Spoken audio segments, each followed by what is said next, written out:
Today on the newscast, with Iranian missiles and drones threatening the Middle East, America and Israel are teaming up.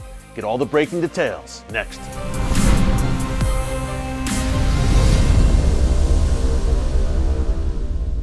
Hey folks, Erick Stakelbeck here. Welcome to the Watchman Newscast. We want to get into some very interesting news about Israel and the United States working together to counter this Iran drone and missile threat, which is literally sweeping across the Middle East as I speak. We'll get into that in a minute. Before I do, I wanted to give you a quick update on yesterday's newscast. You can check it out in our archives here on YouTube. We reported on a very dangerous April 2nd incident, details of which are just emerging now, in which 3 Iranian Revolutionary Guards Corps attack boats backed up by an Iranian ship, harassed 2 U.S. ships in the Persian Gulf. Now, in this incident, these Iranian vessels basically swarmed these 2 U.S. ships. It was a very tense standoff that lasted for some 3 hours.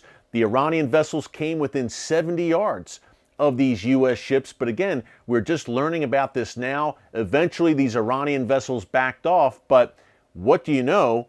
This Monday, April 26th, we had yet another incident in the Persian Gulf. Yet again, 3 Iranian Revolutionary Guards Corps attack boats. Folks, these are basically speedboats. The Iranian regime has done this many times, harassing U.S. ships over the years. But know that these speedboats are fully armed. So Monday night, this past Monday night, again, 3 of these speedboats harassed 2 U.S. ships. But this time, one of the ships fired 3 warning shots. One of the American ships fired 3 warning shots after giving repeated warnings to these Iranian boats. As soon as those warning shots went off, these 3 Iranian attack boats quickly retreated to a safe distance. But yet again, folks, it shows you the stakes. It shows you that tensions are very high right now in the region, and it comes against the backdrop, oddly enough, of the United States and Iran kind of dancing around and looking to negotiate so that the United States re-enters that disastrous Iran nuclear deal. We actually have some good news to report on the Israel-US front regarding Iran. Israel and the United States are reportedly putting together a working group to work on ways to counter Iran's drone and missile program, which is really becoming a menace in the region, not only to Israel and the United States and their interest, but to the Saudis and the Sunni Arab nations. Yesterday alone, Tuesday, April 27th, 2 incidents. Number 1, the Israel Defense Forces shot down a Hezbollah drone near the Israel-Lebanon border, and that was the second Hezbollah drone that the IDF shot down in recent days. And then we had another, perhaps even more troubling incident in some respects, in that it showed a new innovation on the part of the Iran-backed Houthi rebels, an explosive-laden boat. I guess you could call it a boat drone in some respects. It was unmanned, packed with explosives, crashed into the Saudi port of Yanbu. Now, Yanbu was only about 500 miles south of the Israeli city of Eilat. It sits along the Red Sea coast. Thankfully, it looks like no one was hurt or injured in that attack. But folks, these Houthi attacks against Saudi Arabia are coming literally on a daily basis. Usually it's unmanned aerial drones and missiles being launched from Yemen into Saudi Arabia. But now this drone boat, I guess you would call it, crashing into the port, a port city in Saudi Arabia. Saudi Arabia is really becoming a training ground of sorts for Iran's missiles and drones. I think it's pretty clear. They're using innovative tactics there through the Houthis, and they are really using the hybrid model of drones and missiles together. So Saudi Arabia, I'm sad to say, is really bearing the brunt of Iran's diabolical experiments with drones and missiles in the region right now.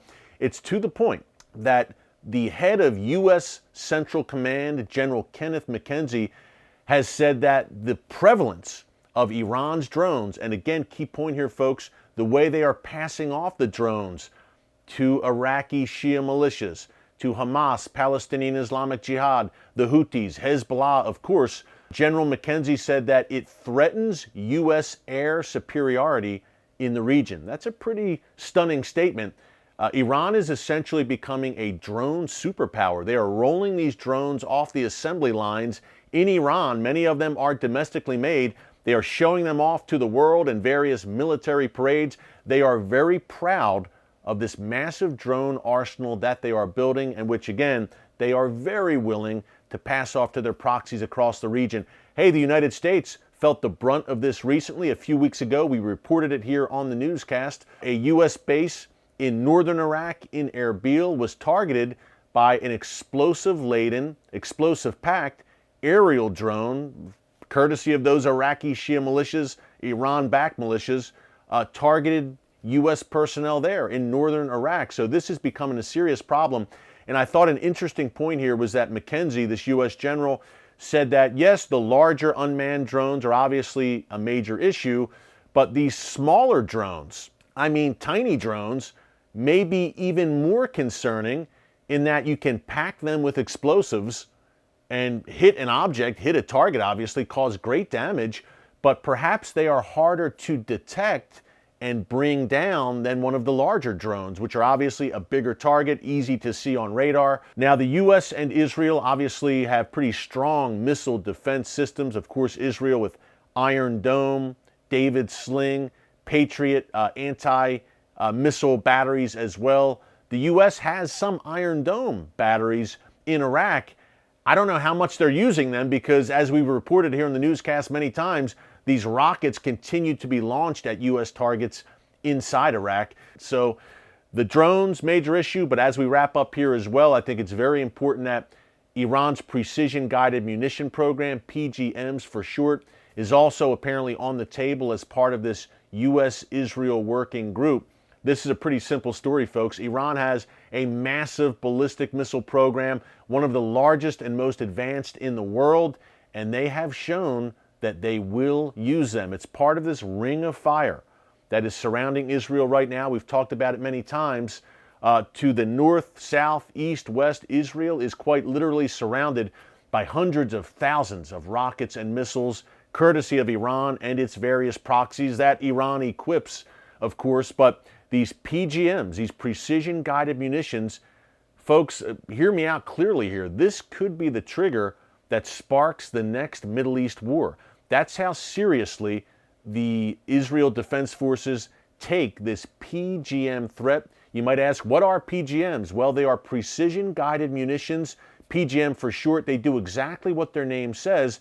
They are advanced missiles that can hit their target with great precision and great accuracy.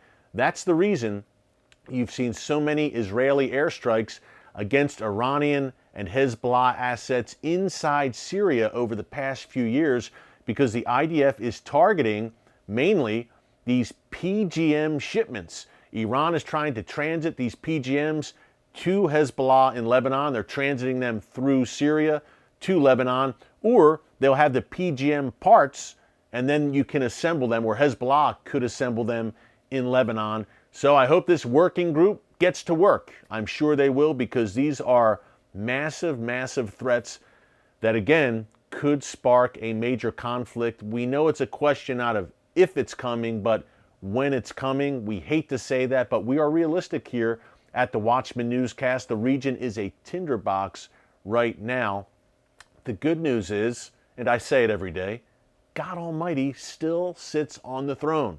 And we trust in that. We will continue to bring you these frontline reports here on the Watchman Newscast. Real quick, wanted to mention we hit 250,000 subscribers today, 250,000 subscribers here on the Watchman Newscast at YouTube. Thank you to everyone. We can't do it without you. That almost sounds cliched, but I really mean it. We cannot do it without you, my watchmen and watchwomen, fellow watchmen and watchwomen on the wall who are tuning in every day, Monday through Friday, and sometimes on the weekend here on the Watchman YouTube channel. If you have not subscribed yet, please subscribe and click the like button so we can continue to bring you these cutting-edge stories that you're just not going to hear in the mainstream media.